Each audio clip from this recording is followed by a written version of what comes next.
దేవునికి ఒక్కొక్క అడుగు దగ్గరగా రావడానికి బదులుగా ఒక్కొక్క అడుగు దూరం అవుతున్న వారు ఎవరైనా ఉన్నారా? అయితే ఈరోజు ఒక హెచ్చరిక. అలా దేవునికి దూరం అవుతున్న సహోదరుడా, దయచేసి విను.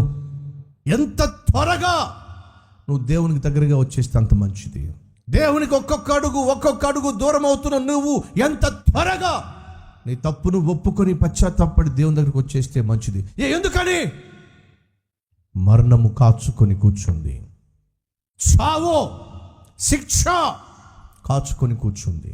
ఆ వాస్తవాన్ని, ఆ విషయాన్ని గ్రహించలేని కుటుంబము, మనం తీసుకున్న తప్పుడు నిర్ణయం వల్ల, వేసిన తప్పుడు అడుగు వల్ల, దేవునికి దూరం కావడం వల్ల, ఈ రంపపు పొట్టు తినడం మొదలు పెట్టడం వల్ల నేను చావబోతున్నాను అని గాడిద గ్రహించలేకపోతుంది. చేతులారా నాకు ఆధారమైనటువంటి గాడిదను నేను చంపేసుకుంటున్నాను అనే గ్రహింపు ఈ పెద్ద మనిషికి లేకుండా పోయింది.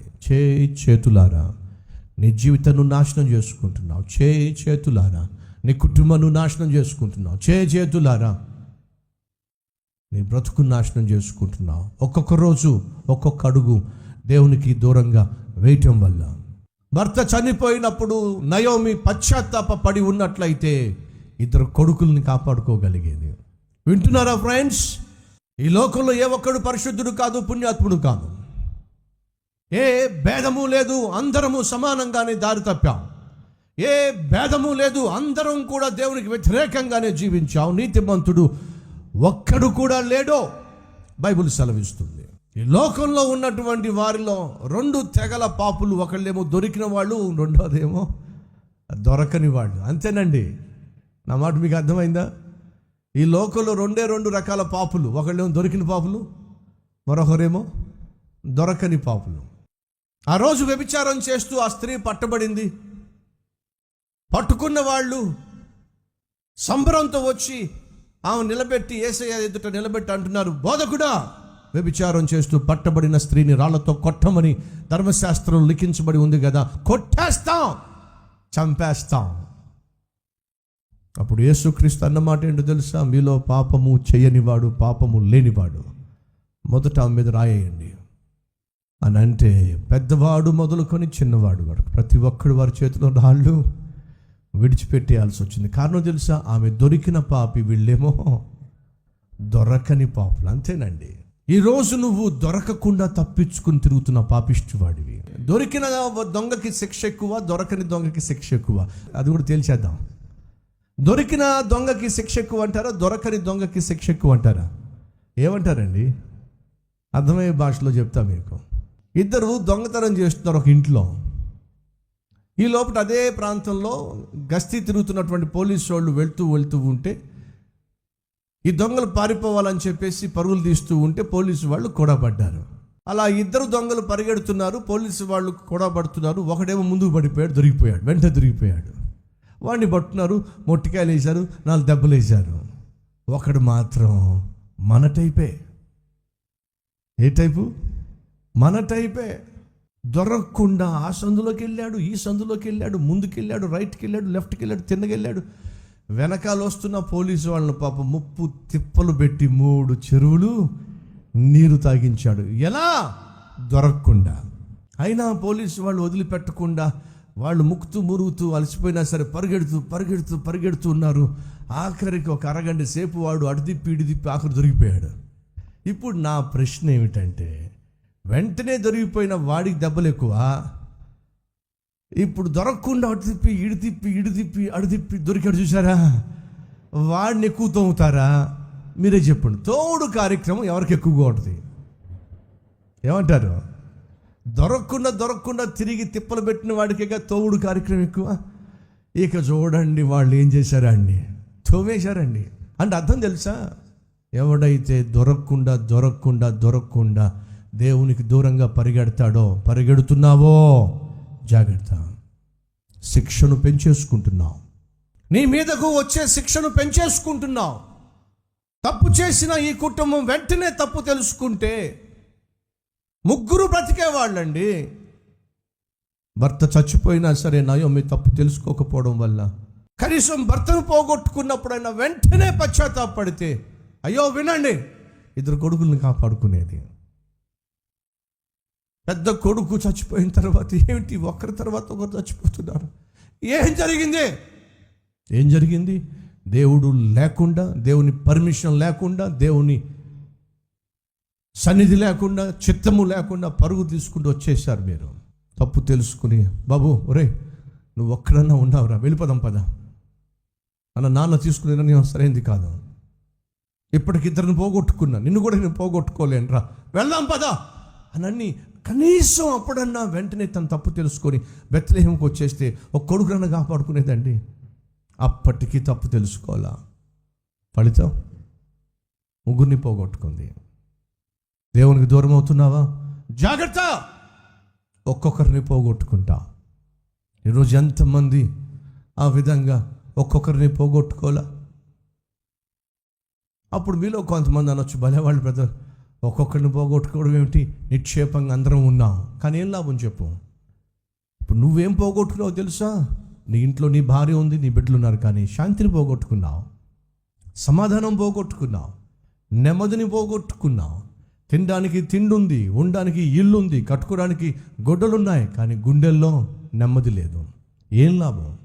అన్నీ ఉన్నాయి కానీ నీ నోట్లో శని ఉంది, ఏం లాభం? భార్య ఉంది, నీతో మాట్లాడదు, ఏం లాభం? భర్త ఉన్నాడు, నిన్ను ప్రేమించడు, ఏం లాభం? బిడ్డలు ఉన్నారు, నీకు లోబడరు, ఏం లాభం? ఒక ఇల్లు ఉంది, ఆ ఇంట్లో ప్రేమ లేదు, సంతోషం లేదు, సమాధానం లేదు, ఏం లాభం? ఉద్యోగం ఉంది, చేతిలో డబ్బు ఉంది, కానీ అనుభవించటం చేతగాని జీవితం, లేక అనుభవించలేనటువంటి దౌర్భాగ్య జీవితం, ఏం లాభం చెప్పు? దేవునితో సత్సంబంధాన్ని పోగొట్టుకున్నావు, యథార్థమైన జీవితం లేకుండా జీవిస్తున్నావు, నెమ్మది లేకుండా జీవిస్తున్నావు, ఏం లాభం చెప్పు? ఈరోజు ఒక హెచ్చరిక దేవుడు మనకు చేస్తున్నాడు తెలుసా? వెంటనే పశ్చాత్తాపపడితే పోగొట్టుకోబోతున్న వాటిని కాపాడుకుంటాం. ఈరోజు నిన్ను నేను హెచ్చరిక చేస్తున్నాను. ఈ హెచ్చరిక విని దినదినము నాకు దూరం అవుతున్న నువ్వు ఆగో. నీచమైన తుచ్చమైన కార్యాలు చేస్తూ నన్ను విసిగిస్తున్న నువ్వు ఆ పనులు ఆపేసాయి, లేకపోతే పోగొట్టుకుంటావు. ఏం పోగొట్టుకుంటావు? చాలా పోగొట్టుకుంటావు, చివరికి అన్నీ పోగొట్టుకుంటావు. అన్నీ పోగొట్టుకున్నంత వరకు వెయిట్ చేస్తావో నయోమిలాగా, అవి పోక మునిపే తిరిగి వచ్చేస్తావో నీ ఇష్టం, నీ చేతుల్లో ఉంది. నయోమి తన కోడల్ని తీసుకొని తిరిగి వచ్చేస్తుందండి. ఈ కోడలు ఎవరో తెలుసా? రూత్ అండి. రూత్ అనే పేరుకి అర్థం తెలుసా? స్నేహితురాలు. ఏమిటట? స్నేహితురాలు. తన అత్తలో ఒక స్నేహితురాలను చూసింది, ఈ స్నేహము, ఈ స్నేహ బంధము, ఈ అనుబంధము నా భర్త ద్వారా వచ్చింది. తన కొడుకుని నాకు ఇవ్వడం వల్ల నాకు అత్త అయింది. కానీ తన స్వభావం ఏమిటయ్యా అంటే, సులభంగా తన చుట్టూ ఉన్న వారితో చక్కగా మెలిగి వారిని స్నేహం చేసేసుకుంటుంది. మనలో చాలామంది చాలా సులభంగా చుట్టూ ఉన్న వారిని శత్రువులు చేసేసుకుంటారు. ఉన్నారంటారా? అదేమిటో, ఎవరితోనూ మంచిగా ఉండలేరండి, ఎవరితోనూ మంచిగా మాట్లాడలేరండి, మంచి వాళ్ళని కూడా శత్రువులు చేసుకుంటారండి. కారణం చెప్పండి? నోరు సరైనది కాదు. అందుకే మనం అంటాం, నోరు బాగుంటే ఊరంతా బాగుంటుందని. నీ ఇల్లు బాగోలేదంటే వెరీ సింపుల్, నీ నోరు బాగోలేదు. భార్యాభర్తలు వచ్చి వాళ్ళకున్న కష్టాలు చెప్పేసుకుని నరకం నరకం నరకం నరకం నరకం నరకం, ఆయన అంటాడు నరకం, ఈయనంటుంది నరకం. మా ఇల్లంతా నరకం అన్నా. ఒకే ఒక ప్రశ్న వేస్తాను, ఇల్లంతా నరకం అంటున్నారు, ఇంట్లో నెమ్మది లేదంటున్నారు, సమాధానం లేదంటున్నారు, కరెక్టే. కానీ నా ప్రశ్న ఏంటంటే, మీ ఇద్దరిలో ఎవరి నోరు సరైనదో కాదో చెప్పండి అని అంటే, నేను గమనించింది, కంప్లైంట్ చేసేటటువంటి భార్యలు, మా ఇంట్లో నరకం చూస్తున్నామన్నా, నెమ్మది లేకుండా అయిపోయిందన్నా అని చెప్పి కంప్లైంట్ ఇచ్చేటటువంటి అనేక మంది భార్యలలో ఎక్కువ శాతం ఇదే ప్రశ్నని వేసినప్పుడు, నా భర్త నాకు నరకం చూపించేస్తున్నాడు అన్నా, ఇంట్లో నరకం అన్నా, అస్సలు నెమ్మది లేదన్నా, అస్సలు సమాధానం లేదన్నా అని చెప్పి ఆవేశపడిపోయి, చెప్పండి అన్న, గడ్డి పెట్టండి అన్న, మా ఆయనకి బుద్ధి చెప్పండి అన్న అని చెప్పి ఆవేశపడిపోతూ ఉంటే చివరంతా విన్న తర్వాత అంటాను, అమ్మ ఒక నిమిషం ఆగు, మీ ఇద్దరిలో ఎవరి నోరు సరైనది కాదో చెప్పండి అని అంటే మళ్ళీ ఆమె అంటది, నా నోరే సరైనది కాదన్న. ఏ మాటకు ఆ మాట చెప్పుకోవాలి. అబ్బో, ఏ మాటకు ఆ మాట చెప్పుకోవాలంట. నా నోరే సరైనది కాదన్న. అయితే నువ్వే తల్లి నీ కుటుంబాన్ని నరకంగా మార్చుకుంటుంది. ఏ భర్త నోరైతే సరైనది కాదో అతడే కారణం ఆ కుటుంబంలో నరకాన్ని చూపించడానికి. ఏ భార్య నోరైతే సరైనది కాదో ఆమె కారణం ఆ కుటుంబంలో నరకాన్ని చూపించడానికి. ఉన్నారా? కానీ రూతును చూడండి, తన పేరు అర్థం స్నేహితురాలు. అత్తతో కూడా స్నేహం చేసిందండి, అత్తతో కూడా ప్రేమగా మాట్లాడిందండి. ఈ రోజుల్లో చాలామంది మనుషులకు చాలా ఎలర్జీస్ ఉంటాయి. కొంతమందికి పెర్ఫ్యూమ్ ఎలర్జీ ఉంటుంది, సెంట్లు పడవు ఎలర్జీ ఉంటుంది. కొంతమందికి డస్ట్ ఎలర్జీ ఉంటుంది. కొంతమందికి ఏంటంటే స్కిన్ ఎలర్జీ ఉంటుంది. కొంతమందికి ఏముంటుంది, అత్త ఎలర్జీ ఉంటుంది. అత్త అంటే అస్సలు పడదు, కోడలంటే అస్సలు. అఫ్కోర్స్ కొంతమంది అత్తలు కత్తులే, వాళ్ళు నోరు తెరిచారంటే పాపం కోడళ్ళు ఇంకంతే, శవాలై తేలాల్సిందే. మరి కోడళ్ళ సంగతి ఏమిటి? నరకపు కోడళ్ళు. వీళ్ళు ఇంట్లో అడుగు పెట్టారంటే చాలు అత్తలకు నరకమే. కానీ గమనించండి, రూతు తన అత్తను ఒక స్నేహితురాలుగా, ఒక తల్లిగా భావించింది. తన తండ్రిని, తన తల్లిని, తన ఇంటి వారిని, సమస్తాన్ని విడిచిపెట్టి తనకు భర్తనిచ్చింది, బంధం ఏర్పరచుకుంది. ఆ తర్వాత భర్త చనిపోయాడు. అయినంత మాత్రం తనతో నా బంధం తెగిపోవాల్సిన అవసరం లేదు. ఎప్పటిదాకా?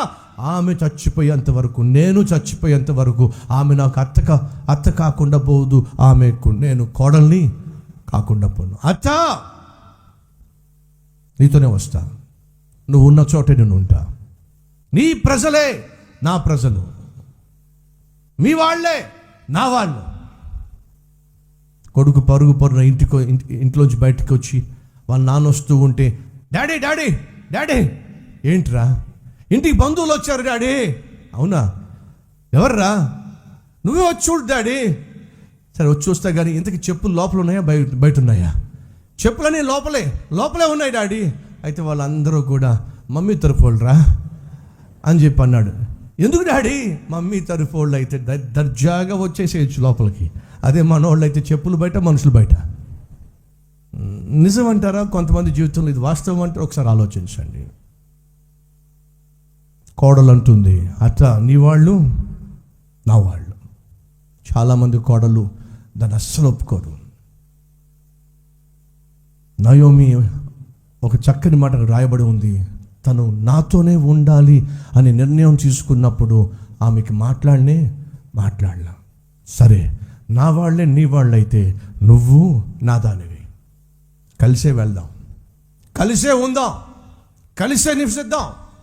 నేను నీకు అత్తను కాదు తల్లిని, నువ్వు నాకు కోడలువి కాదు కూతురువి, కలిసి ఉందాం. అద్భుతం అండి. ఏ కుటుంబంలో అయితే అత్త కోడళ్ళు సమాధానంగా ఉంటారు, సంతోషంగా ఉంటారు, వారు చరిత్రను సృష్టిస్తారు. ఒక కుటుంబ వ్యవస్థను అద్భుతంగా నిర్మించుకుంటారు. ఎక్కడైతే అత్త కోడళ్ళ మధ్య సమాధానం ఉండదో, అది అత్త వల్ల కావచ్చు, కోడళ్ళ వల్ల కావచ్చు, సమాధానం ఉండదో ఆ ఇల్లు నరకం. ఆ కుటుంబంలో బంధాలకు, ప్రేమకు, సత్సంబంధాలకు చోటు ఉండదు. నా ప్రశ్న, అత్తగా నీ కోడలను కుమార్తెగా భావించి ప్రేమించగలుగుతున్నావా? కోడలవైన నీవు నీ అత్తను తల్లిగా భావించి ఆమెతో సమాధానంగా ఉండగలుగుతున్నావా? ఒకవేళ అలాంటి వ్యవస్థ ఇప్పుడు నీ జీవితంలో లేకపోతే నువ్వు నరకాన్ని సృష్టించుకుంటున్నావు. అత్తగా వారిని నయోమి నా కుమార్తెలారా అని పిలిచింది. అదే రూతు అత్త అయినటువంటి నయోమిని ఒక తల్లిగా భావించి ఇక నువ్వే నాకు సర్వస్వం అని చెప్పి వచ్చేసింది. ఎంతగా అత్త అయినటువంటి నయోమిని ఆ రూతు ప్రేమించిందయ్యా అంటే, చచ్చిపోయేంత వరకు నిన్ను విడిచిపెట్టినత్త. ఈ మాట ఎంతమంది కోడళ్ళు చెప్పగలరు?